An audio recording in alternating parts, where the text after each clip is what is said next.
Hello, my name is Namulanta Kombo, and this is the Dear Daughter podcast from the BBC World Service.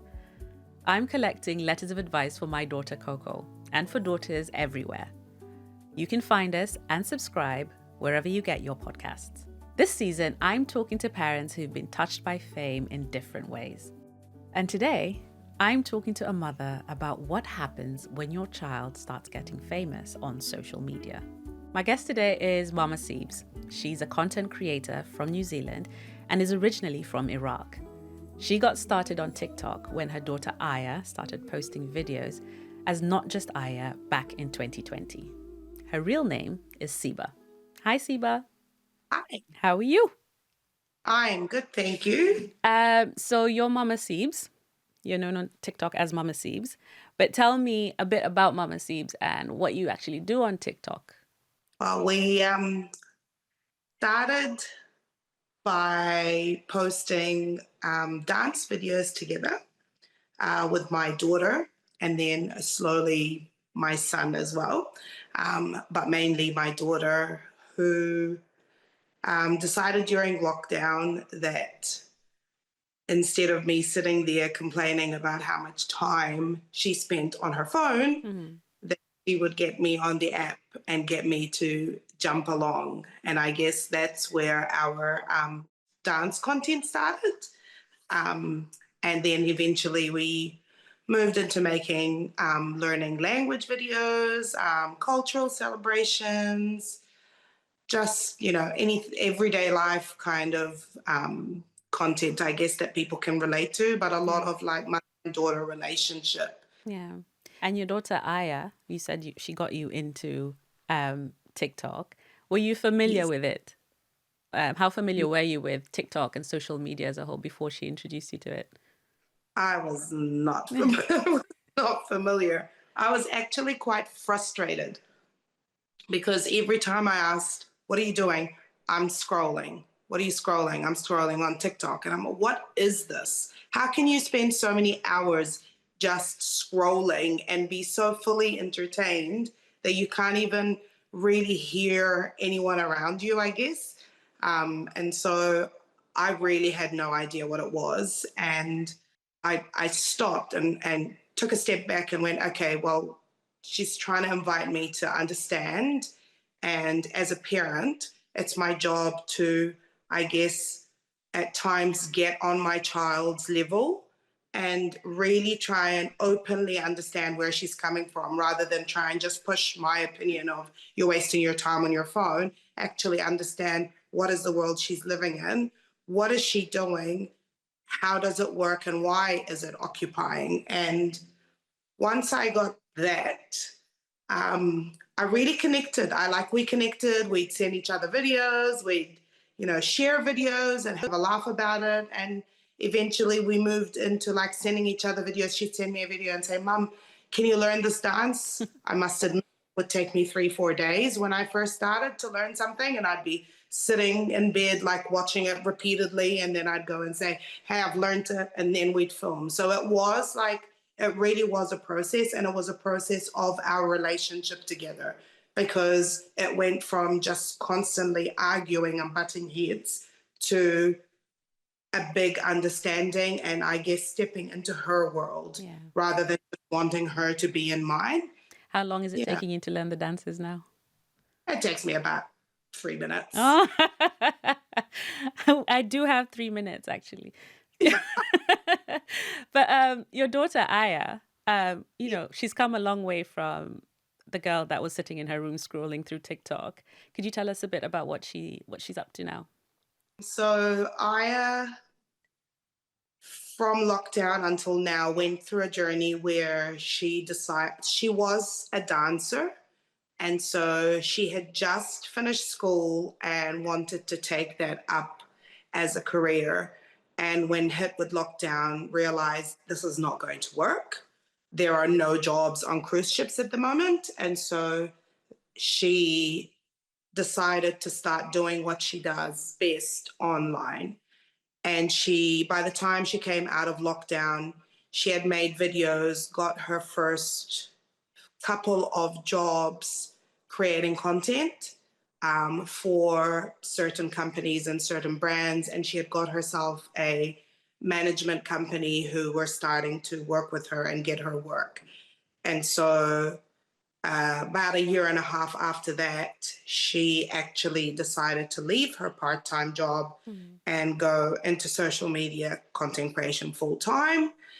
And she has actually just moved to Sydney in May last year to continue and grow in her content creation job and just have there's more opportunities there, I guess, for bigger and better. So yeah, she's been doing it full time now for 3 years, and it's been a real journey for her, and it's been a real learning experience for me, especially being like a primary school teacher, that there are a lot of different jobs out there in the world, and you just kind of have to be open and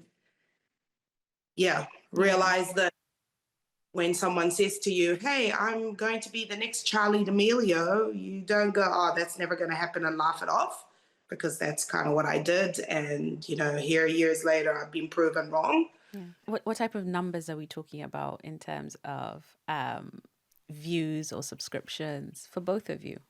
I have over 500,000 followers on TikTok. Aya's got 750,000 on TikTok. And then she's also got about 50,000 on Instagram. Do you know when a video is going to be a hit? Like, can you tell? It's generally the ones that are real and have real life, like context or interactions. I'm pretty sure all of us have scrolled and seen like a family that have some fun or hilarious interaction, or like a baby saying something funny. And those are the ones you want to watch more than once. And I guess those are the ones that do end up blowing up, but you actually never know. They tell you really good quality stuff always does well, and if it's creative and stuff, but it really depends on what the people want to see. I know for us, when it's the two of us together and we're doing dances or we're doing Arabic songs, really connect. We have, big Arab Middle Eastern following, and they want to see us in our own culture, I guess, because a lot of the times we are speaking English. And so when we do that Arabic stuff and we touch on our culture side of things, people really are connected with that. So you've written Aya this amazing letter, which you are happily sharing with us. So can I just ask you to read it now, and then we can talk a bit more about it? Dear daughter, I often think back to those lockdown days, the endless time we had, which we initially saw as a bit of a problem, being stuck at home away from friends. But in hindsight, those conversations we had were precious. I will never forget the day I got so angry at you because you'd spent the entire day on your phone. When I asked what you were doing, you told me you were on your phone because you were going to be like Charlie D'Amelio. You truly believed that if she could do it, be a content creator and have that as a job, then so could you. I remember thinking that I needed to prepare myself for the tears and disappointment that usually come with big, seemingly unachievable dreams. I mean, what even was a content creator? But then I realized that I needed to understand what you saw in it. So I got on the app myself. You opened up a whole new world for me, one that brought us closer and gave us opportunities for some beautiful shared experiences. And now look at where it has taken you, to Sydney. I hope you remind yourself daily of how much you've achieved. I know it's not the traditional university path, and I can see the discomfort and hurt when someone asks, so you didn't go to uni? But always remember you work incredibly hard at what you do. The world can be cruel sometimes, but don't let their words bring you down. Seek out the positives, ignore the haters, celebrate your successes, treasure the once-in-a-lifetime opportunities, and be your own biggest supporter. Love, Mama Seebz. Seba, do you remember the first video that you both posted? Yes, I do. It was so cringe. What was it? Oh, it was a dance, and I did so bad. It was terrible. I'm gonna have to look for it. So, oh, and it was like a song that was really like blowing up in New Zealand, and a New Zealander had created these actions to this dance. Mhm. And I thought I was so cool because I'd learned it. And now when I watch it, I'm like, what was that even? Oh my goodness. I was terrible. I was Now that you're down to 3 minutes, you're like, what was that? yeah. It took me But so embarrassing. Oh, so you do this thing on TikTok together, which is the Arabic word challenge. Could you tell yeah. me a bit about that and, everyone that's listening? Yes. So the Arabic Word Challenge came about because my children understand Arabic really well. Hmm. I'm a solo parent. And so when I raised my kids, life was pretty tough. I had three aged 3 and under, and I was pretty much having to, you know, get by as well as I can with these children. And the least, I guess, priority for me at the time was to make sure that the Arabic was the same level as their English. And I guess I just wanted them to get to school, to, be fed well, to get an education, you know, and I was working really hard. And I really focused on the values and the morals and ethics rather than making sure that the language was up to speed. And so as they grew older, I realized, oh, even though they understand everything I say, they don't speak as well, or it takes them forever to like pick up the word or come up with what the word is. Hmm. And so I was doing like the Arabic word of the day. And then one day I said to her, hey, well, I really want to do something like that on my account. Maybe I can do like a challenge between you and your brother, and I say a word and you have to say it in Arabic. Yeah. And we did one video and it just blew up. People were messaging and they were like requesting more videos. And I guess it's because of the realness in that video in terms of me screaming and and I guess picking on Ali a little bit because he was very slow and she was a lot quicker, and we just really connected with people. And then we did one and another and another, and I haven't done them for a while because I's moved to Sydney. But I tell you what, every time I go on the app, there are people messaging me asking me when those videos are going to come back. So So when are they coming back? well, hopefully when she's here on holiday. I is in Sydney, you're in New Zealand, but you're originally Yes. from Iraq. So how did you come about to be living in New Zealand?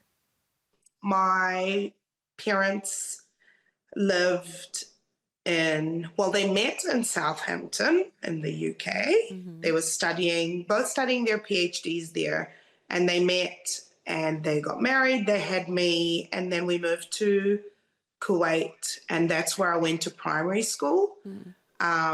And in that last year of primary school, we went on holiday, and when we were still on holiday, we found out that there was pretty much something going on between Kuwait and Iraq, and we wouldn't be able to go back to Kuwait.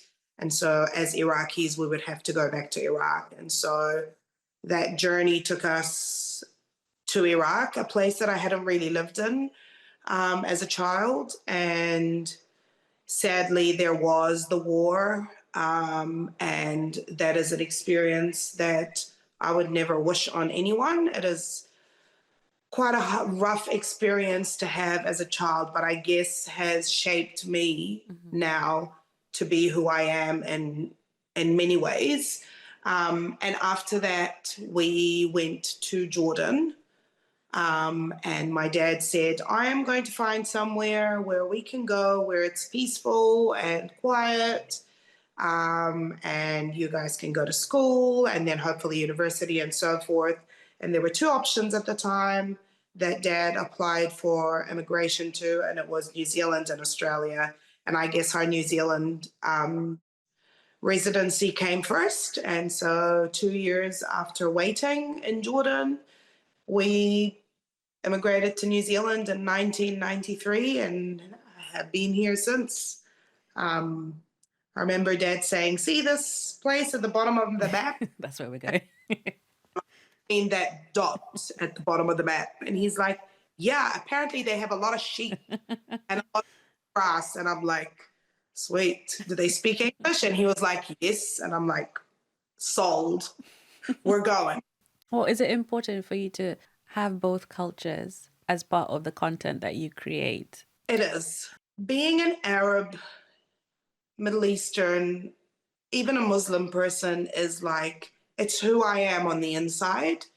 Um, it's my roots, but New Zealand is home. Like, I travel to so many places, and when we get on the flight and the flight is landing, it really like feels like I'm home. This is where I belong. This is the place that I guess took us when the world really didn't like people that came from Iraq. And there was a lot of like, X's around people that were Iraqi, and there was no judgment. I came here, I went to my last few years of high school. People took me in. And then I went to uni, and, everything is just, I've never felt like I didn't belong here. It's just such a beautiful, relaxed country, and we've been here so long now. All my memories, I had all my kids here. Yeah, it's home. Yeah. Yeah, it's home. And that sense of belonging, like, it's so Yeah, important for kids to know that they belong and yeah. they have a safe space in me and, and have a home. I'm just wondering about the internet and that sense of belonging, like, for example, with your daughter. As a mum, um, the internet sometimes can make you feel like you don't belong. 100%. Yeah. How do you deal with that as a parent? It is a very, very challenging thing to deal with, and not gonna lie, because we don't really sugarcoat things here. It is a constant battle, and the bigger you get, I guess, the more of that negativity you will see. But for me, it's always just reminding Aya that, you know, I, as your mum, am proud of you. I know who you are. I know your values. The people that see you on the internet and make a judgment, they're making a judgment based on something that they don't really know. They just, I don't know, see something that you're wearing that they don't like and they make a judgment based on that. Or, oh, you can't speak the language well enough, or you probably weren't raised appropriately, or, oh, you don't have a dad. Oh, that's because ABC. And it's just, it's really easy to make judgments when you're behind a screen. And I always remind her that in reality, this is not the case. And we have this thing where we kind of almost write down or record somewhere things that happen that are very positive. And whenever you're feeling like you're down, you kind of go back to that. Like, for example, when we have Eid celebrations in New Zealand and we go to that, the amount of love that comes from our community, and the mum and daughters that come to us to tell us that they had not a very good relationship, and then through watching us, the mum learned a lot, and then she fixed that relationship with her daughter, and now they're really close and tight. And it's those conversations that we remember, and we think back to when we are getting that negative talk. Also, the internet doesn't show you everything, and we know that. And I always say to I, as a content creator, that you're only posting the good. And so when you're looking at someone else's page, just remember that as well, that they're not showing you the full story. They're showing you what they want to show you. And so as much as you can build a very tight community. And I have friends that I met through lockdown online that are now my best friends in real life. There is equally the opposite side. And it's that ease of being able to dish out anything because you are behind that screen. Um, but yeah, it's always a challenge. Yeah. I know Aya's in Sydney. We message all the time. We chat all the time. And if I hear a slight self doubt in her voice or a slight bit of I'm down, I'm always like, are you okay? Just remember this, just remember that. I'm proud of you. Think about this that's happened. That's amazing. Think about that. And, as a mom, I guess that's my job to look out for her in this kind of challenging field, I guess, of the internet and social media. I really Yeah. like that idea, and I might take it away with me as well, just to list the positive things, because it's so easy for anyone, even my 9-year-old daughter, to pick on the one negative thing and forget Um, about all the amazing and loving words and things that she's heard about herself. So I might take that away with me.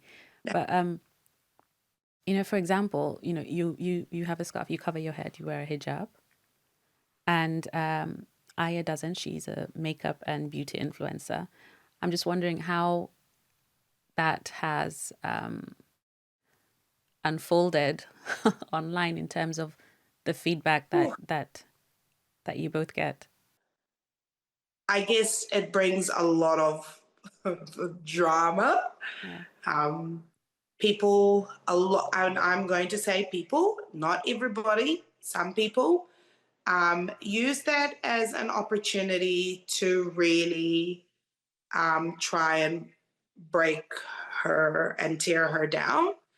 Um, and it is a challenge because they look at me and they go, oh, her mum wears a hijab. Oh, she doesn't. Oh, that's really not good.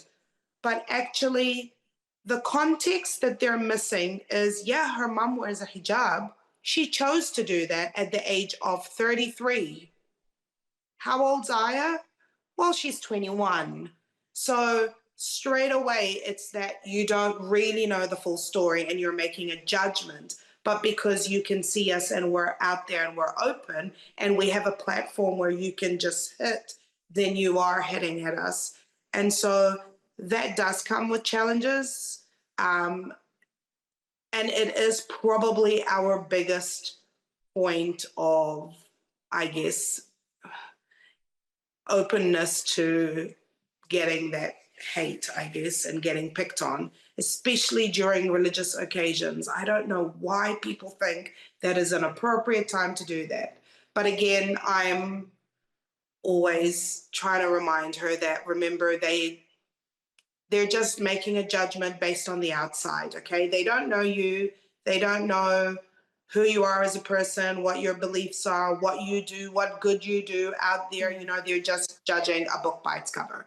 And guess what? If I wasn't wearing a hijab, would they have made this judgment? No.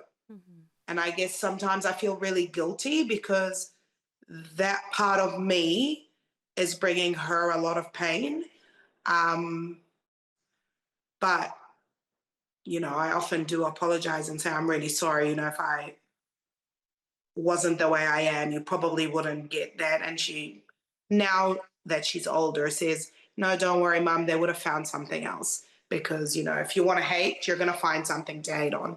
And then we have this little joke between ourselves is, the people that hate are just getting us views because they're interacting with our videos. And the more hate you get tells you that you're actually becoming popular, because people don't hate on anybody. They just hate on people that are successful and are becoming big in what they do. So that's our little side thing that we, in the end have a discussion and then we laugh about that every time. I know your Mama Seebz, but I just saw Mama Bear come out because you were pissed.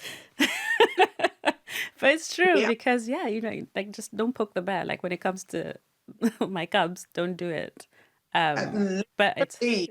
but it must be hugely difficult when the person that's doing it is you can't see them, you don't know where they are, you can't tell them off, and um But yeah, keep at it. And I'm glad she's taught you that thing about, that one thing that your choices and Yes. not, you're not at fault for your choices. And the person that's at fault is the person that's judging from behind the screen.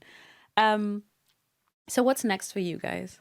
I'm trying to find my way, I guess, without Aya being here all the time and continuing to make content on my own. She's, she's doing her thing. Yeah. She's a very big curly hair crew, I guess, embracing just who you are. I think that's one of Aya's very big things, which I'm really, very proud of, because I know growing up for me, it was all about you had to look a certain way, your hair, the straighter it was, the better. And she's just gone, I don't really care about that. My dance teacher told me for years to straighten my hair, and I was never allowed to have my curls. Even if I was going to braid my hair, I had to straighten it first. And she's just gone, no, I'm, who I am, and I'm embracing who I am. And so from that, she's developed the curly hair family tribe that follow her religiously, and she's always giving to them. Her makeup abilities have gone sky high, and she's just learning and growing and sharing. As she says, Mom, there's no gatekeeping on my account. Just learning how to live on her own. And I guess for me, on the other side, it's kind of learning how to live on my own after spending, so many years with her on my side. Now I have to rock up to events by myself and be comfortable with with that, which is not always easy. But we're getting there. You're evolving into something different. And I think there's real beauty in that journey as well. Um, you've given Aya this great advice about celebrating her successes and, you know, everything that a daughter would want to hear about building her own confidence. But I think I want to ask what advice you have as a parent to other parents who might have children or, people that, younger people that look up to them. What advice would you have about allowing and supporting your child to move into spaces that you don't quite understand, or to be doing things that you don't understand, that are not familiar for you? And especially as a teacher as well, because you you deal with lots of kids. You've had Aya and your other two kids, but you deal with lots of children who you must see potential in them, but it might not be the type of potential that you're traditionally have grown up with or whatever. So what do you think about that, and what advice would you give? My advice would be to drop, I guess, the I'm the parent, so I know best kind of persona, not really attitude, but persona, and understand that the world that we're living in now, that our children are growing up in, is not the world we grew up in. So while we think we know best, yes, we know best in the experiences that we have lived in, because we've gone through those experiences and we've learned from them. So yes, we know best in those experiences, but we don't know best growing up in a world that we did not grow up in. So we need to educate ourselves, be educated, and get the child to educate you, because in that instance, they are the ones that know best. And once you are educated, then you will be able to connect, and you will be able to get to a place where you can have a conversation built on understanding, not just on, oh, I know better than you, so I'm going to make a call and you're going to have to listen to me, because all you're going to end up getting is pushback. But also, you're going to miss out on an opportunity that your child may grow in. I have students that come and say, I want to be a YouTuber. And I go, great. That's amazing. What a great thing to do. Now, let me tell you what skills you need to be a YouTuber. You need to know how to write scripts. You need to have creative ideas. You need to learn how to use a video camera. You need to learn how to edit. Now, to do those skills, for starters, you need to be able to sit down and do a solid piece of writing with a lot of ideas. So can you go and do that? Rather than say, oh no, you're never going to be a YouTuber. What a ridiculous job. Like, these are jobs that in this day and age are real for our kids. They weren't real when I was growing up. We didn't even have the internet. I remember that dial-up coming out while I was at university. I remember my first cell phone, that plastic thing, push the buttons. So the world is changing, and we need to be open to the fact that we don't know best, because we didn't live in this world. We didn't have those experiences. So that would be my advice. Sound advice. We would have loved to have had you and Aya, together on the podcast, but obviously she lives in Sydney. But I still did want to get her opinion on you and what you're doing. Hi Mum, I miss you, and one of the things I miss most is getting up every morning and giving you a super squishy hug before work until we're both literally laughing.